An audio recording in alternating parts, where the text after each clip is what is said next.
Angela. Dito po tayo, sir. And si Sir Carlos Lee da Silva. Good morning. It's nice to have you here. Good morning.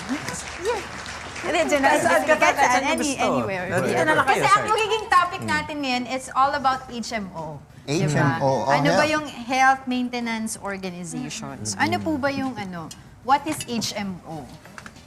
Well, an HMO is normally a investor-based business entity, organized in accordance with the Corporate Code of the Philippines. Now, additionally, for HMOs, it is regulated by an appropriate government regulatory body. Okay. It offers a prepaid membership. Well, it offers hospitalization, other healthcare benefits. An HMO plan is usually for a one-year period. It has a fixed prepaid membership fee. Sir, ito yung mga tinatawag na in local parlance na parang Medicard, no? Yan yung mga health card na binibigay ng mga employer sa kanilang empleyado. Medicard is one of the HMOs in the Philippines. Okay. Medicard Philippines, yes. So ito parang pre-need po to, no, na insurance sa mga... You could say that, but it's not a pre-need company. It's not. Okay. It's an HMO, Health Maintenance Organization. So ano po yung parang purpose ng isang HMO? Or kung kukuha po ang isang employer ng services po ng HMO, ano po yung parang pwede nilang mag-gain from getting that? Well, one of which would be health maintenance. Okay. We all said that one should maintain good health throughout one's lifetime. Now, it is also good for plan holder to prepare for eventualities, contingencies in life. If you get sick, then you have an HMO card, and you go to the hospital. For that matter, any hospital open door, any of the affiliated hospitals Accredited nationwide. hospitals. Affiliated hospitals nationwide. You show them the card, and you can get services within the confines of your HMO card. Depende po yun dun sa amount, no, nung na-coverage nila. Most HMO cards would have a maximum benefit limit per illness or injury per year. All right. Example, per illness or injury per year. Example, if it's a ward room accommodation that could start from 50 to 75, semi-private 75,000 per year per illness or injury per year. A private room would be 100,000. A suite would be something like 125, 150,000 or even more. What is the payment scheme po for HMO? Do you have to pay it annually, quarterly? Well, it's always best to pay it on the annual mode because it's cheaper. When you pay on the more frequent modes, like semi-annual, quarterly, and especially for monthly, there is a modal factor that is tucked into the membership fees. So it's more expensive. We all know that kapag hulugan, medyo merong mas mataas ng konti, mas mahal. Sir, ano po yung yung pagkakaiba niya naman dun sa PhilHealth? Kasi sinasabi nila na parang, pag may PhilHealth na ako, hindi ko na kailangan ng HMO card, no?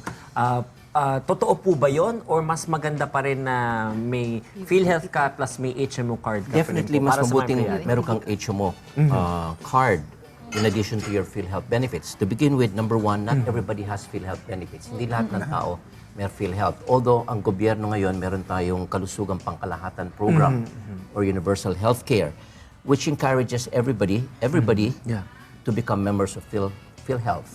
Okay? Now, assuming that you have PhilHealth already, everybody knows that PhilHealth pays on a case rates. They don't pay for the entire hospitalization. There's a case rate.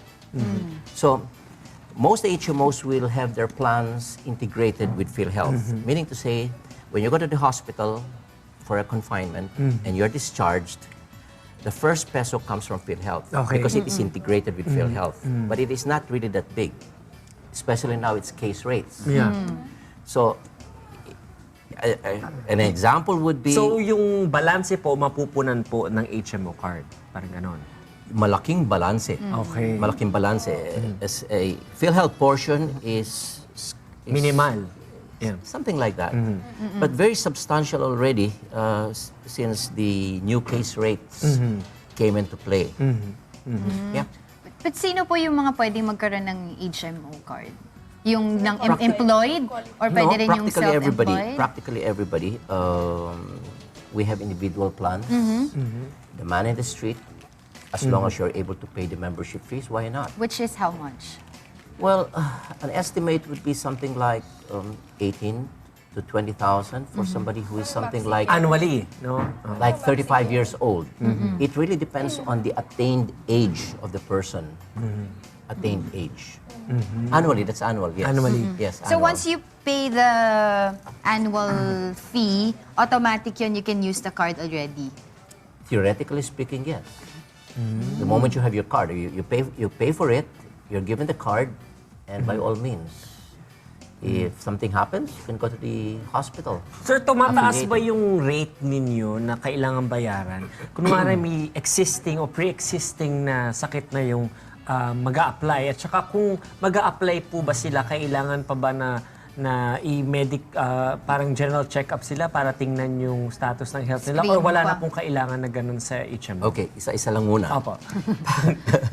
Pag nag-apply ka, karamihan sa mga HMOs, wala nang medical check-up. Okay? And then, that's the reason why most HMOs do not cover, for individual accounts, do not cover pre-existing conditions on the first year of coverage. Because the HMO does not know your health profile. Okay? It accepts you. So it does not cover pre-existing conditions on the first year. Okay. Upon renewal, they already know your health profile. So most HMOs are going to cover your pre-existing conditions, provided, this is very important, provided it is not part of the HMO's exclusions. Because you can have a health condition that is an exclusion, it's pre-existing, okay? But it's an exclusion, so it's not also covered. So, importanteng basahin din pala yung ano, no? Okay, what are pre-existing booklet. conditions? Maybe this is something important. Ang pre-existing conditions are, number one, you already know about it. You're already getting medical care for it. Okay. Example, yeah, history is one of them. Example would be hypertension. You know about it and you're now taking maintenance medicine. You're taking maybe for the past 5 years. So it's pre-existing. The other one would be, it's evident to you already. Example would be, let's say, a tumor or a bukol. You can see it in the mirror as you look into the mirror every day. It's there already. So that's number two. The third one would be the pathogenesis of the disease has already started, even before you bought the policy. Now, example would be, if you buy the policy today, and we don't have any medical examination of you, and you don't know it. What's important is you genuinely do not know about it, and say maybe a week from now or a month from now, you have stomachache. And when you get examined, it turns out you have gallbladder stones or you have kidney stones. You genuinely do not know about it. But the pathogenesis of the disease says that. You already had that before you applied. Reason why, at least for individual accounts, the HMO will not cover pre-existing conditions on the first year of coverage. This is different for corporate accounts.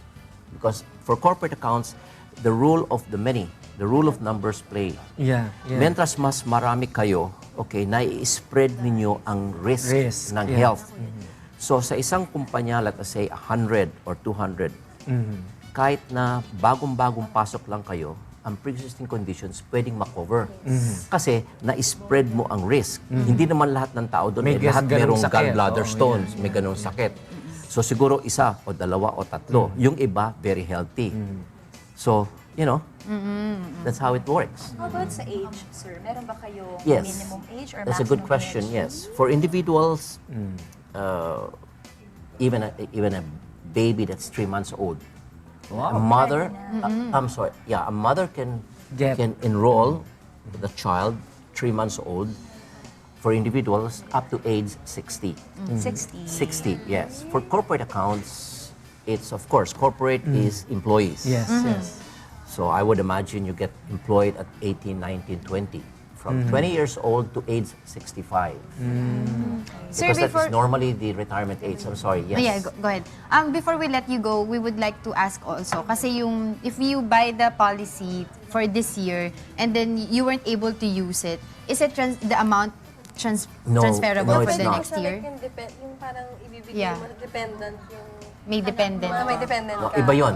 Kapag ang isang, well, HMOs would offer coverages for principal members. But of course, you can also enroll your dependents. For individual accounts, it's called family account. Okay. The husband can buy, and then the The dependent spouse. would be the spouse and the children. Okay. For corporate accounts, it's the same. The employee is enrolled by the employer. Okay. And the dependents, the relatives of the employee, becomes dependents. But you know, this is what I say all the time. Some people say, pagkatapos ng isang taon, hindi ko man lang nagamit. I keep telling them, pasalamat ka, hindi Yeah. mo kinailangan Yeah. gamitin. Hindi ka nagkasakit. But sir, pwede ba nila gamitin yan, say, for executive check-up? It's Yeah, well, it's it's part not of called it. it's not called an executive checkup under for individual accounts. It's called annual physical examination. But for corporate accounts, there could be a system whereby Yes. an executive checkup can be integrated into the plan. All right. Thank you very much. Thank you We learned very a lot much. Oo about nga. HMO. My pleasure. Yes. Yeah. Thank you, Mr. Carlos Lee da Silva. Silva. Siya po ang Executive Director ng HMO Association. No, HMO. Association of HMO in the Philippines. Association of Health Maintenance Okay. Organizations of the Organization. The Philippines. Philippines. Yun. Thank you.